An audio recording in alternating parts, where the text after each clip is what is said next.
Hola a todos, bienvenidos a mi canal. Esto es Semper Liberi.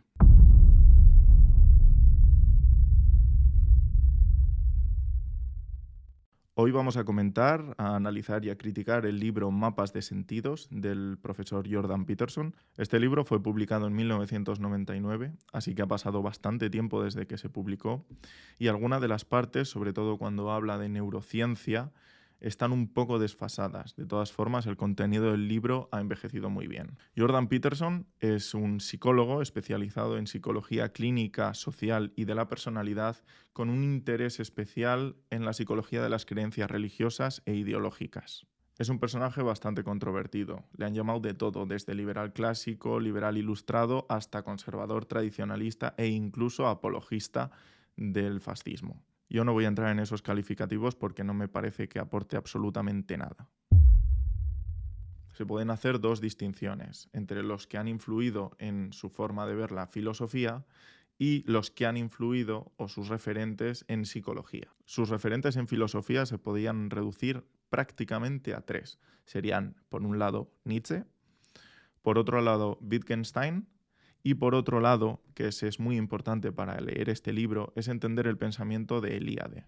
El primero de ellos, Nietzsche, muy conocido por todos, nació en Prusia, murió en el Imperio Alemán porque vivió la unificación. El segundo, Wittgenstein, es un filósofo, matemático, lingüista y lógico austriaco que luego se nacionalizó inglés. Y por último, Eliade fue un filósofo, historiador de las religiones y novelista rumano del siglo XX, así como profesor de la Universidad de Chicago. En cuanto a la psicología, se puede decir que Jordan Peterson es un seguidor del trabajo de Jung, aunque con muchos matices, psiquiatra, psicólogo y ensayista suizo, y fue una de las figuras claves en el desarrollo del psicoanálisis. Para situarlo un poco más, fue colaborador de Sigmund Freud. Ahora vamos a dar un par de pinceladas para tener una idea general de la tesis que se sostiene en este libro. El libro presenta una teoría de cómo las personas construyen sus ideas y sus creencias. Su objetivo es examinar por qué tanto individuos como grupos se involucran en conflictos sociales, buscando también entender el mecanismo que los individuos utilizamos para validar nuestros sistemas de creencias. Desarrolla bastante bien también la idea del mal. Según Peterson, la experiencia humana estaría formada por dos fuerzas fundamentales opuestas. Por un lado estaría el orden y por otro lado estaría el caos. El orden sería lo conocido y el caos sería lo desconocido, el territorio inexplorado. El principio o ente intermedio entre estas dos fuerzas fundamentales tendría forma teológica de logos o conciencia, que sería lo que con su existencia da razón de ser tanto al orden como al caos. Esta idea se podría resumir en que sin conocedor, o sea, sin el individuo que conoce o desconoce, no tendría sentido hablar de desconocido o de conocido. No existiría nada como lo conocido o lo desconocido. De forma que la figura mítica que sería capaz de mantenerse en equilibrio entre estas dos fuerzas fundamentales, lo conocido y lo desconocido, tendría forma de héroe. En los mitos, este héroe sería tanto el que crea la cultura como el que la renueva. Otro de los puntos fundamentales para entender este libro es dejar de pensar en el universo como un espacio-tiempo. No estaría formado el universo de materia, no sería el universo objetivo, el de los mitos, sino que sería un mundo como foro de acción, o sea, un lugar donde actuar. Existirían tres elementos constitutivos del mito. Lo desconocido estaría representado en el mito como la Gran Madre, que es tanto generadora de vida como de muerte. Lo conocido sería representado como el Gran Padre, que es tanto rey sabio como tirano o, en alguno de los mitos, como rey moribundo. Y el tercero de los elementos, que ya hemos comentado antes, sería el héroe, que representaría al individuo. Ahora comentaremos por encima el mito de la madurez. Es uno de los mitos más importantes y habla de las etapas que tiene que pasar el héroe para llegar a ser un héroe.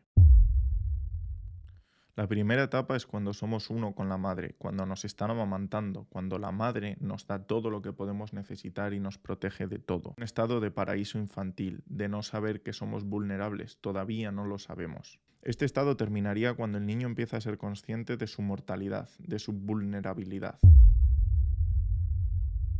En la Biblia, por ejemplo, el final de esta primera etapa en la que no sabemos que somos vulnerables, que somos mortales, estaría muy bien ejemplificado en el Génesis 3:7.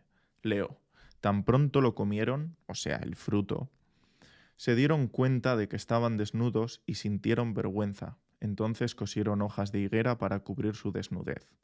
No eran conscientes de que estaban desnudos, no eran conscientes de que estaban desprotegidos. Entonces, cuando comieron el fruto, o sea, cuando maduraron, cuando dejaron de depender de la madre, o en este caso en la Biblia de Dios, sintieron la necesidad de protegerse, de cubrirse.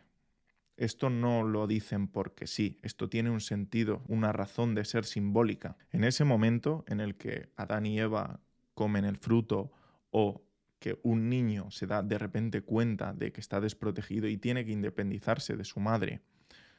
Se me ocurre, por ejemplo, cuando un niño va al colegio por primera vez. Se tiene que enfrentar a un mundo sin la protección de su madre. Ahí empezaría la segunda etapa, la protección de la madre sustituida por el grupo. El grupo da al niño, o más bien al adolescente, una serie de pautas y herramientas que han sido aprendidas y transmitidas de manera implícita en el comportamiento del grupo. En el mito, este conocimiento procedimental podría llamarse como sabiduría de los ancestros. Esta identificación con el grupo, aunque es muy necesaria en una parte de nuestro desarrollo, no debe entenderse como una etapa final, sino una etapa de transición. Porque si se entiende como una etapa final, la identificación con el grupo empieza a ser patológica. Esta identificación con el grupo se ve muy claramente en los adolescentes porque son los más fervientes seguidores de las ideologías, son miembros de tribus urbanas en las que la pertenencia a ese grupo es prácticamente la cosa más importante que tiene un adolescente. El final de esta etapa, en el mito, supondría la identificación con el héroe. Cualquier sistema de creencias es parcial, cualquier ideología es parcial y por tanto insuficiente para hacer frente al futuro. Es imposible evolucionar dentro de la protección de un sistema de creencias hermético. Para hacer frente al futuro es necesario ampliar el repertorio de conductas y para hacer eso es necesario salir de los muros protectores de una ideología o un grupo social. Si no, lo social acaba volviéndose patológico hasta degenerar en identificación absoluta con el grupo. Y esto tiene como consecuencia la supresión de la identidad individual. Y esto es muy importante. Sin la anomalía que supone cada individuo, sin la anomalía que cada individuo representa, cualquier cultura está condenada a fracasar. Por eso es tan importante el equilibrio entre lo conocido y lo desconocido, porque si vivimos completamente fuera de la cultura, de la protección del grupo, estamos perdidos. Pero si por el contrario pensamos que nuestra ideología o sistema de creencias son perfectos y están completos y negamos la existencia de lo desconocido, eso tendrá como resultado que no nos actualizaremos. Y antes o después nuestro sistema de creencias y nuestro repertorio de conductas quedarán completa y absolutamente obsoletos.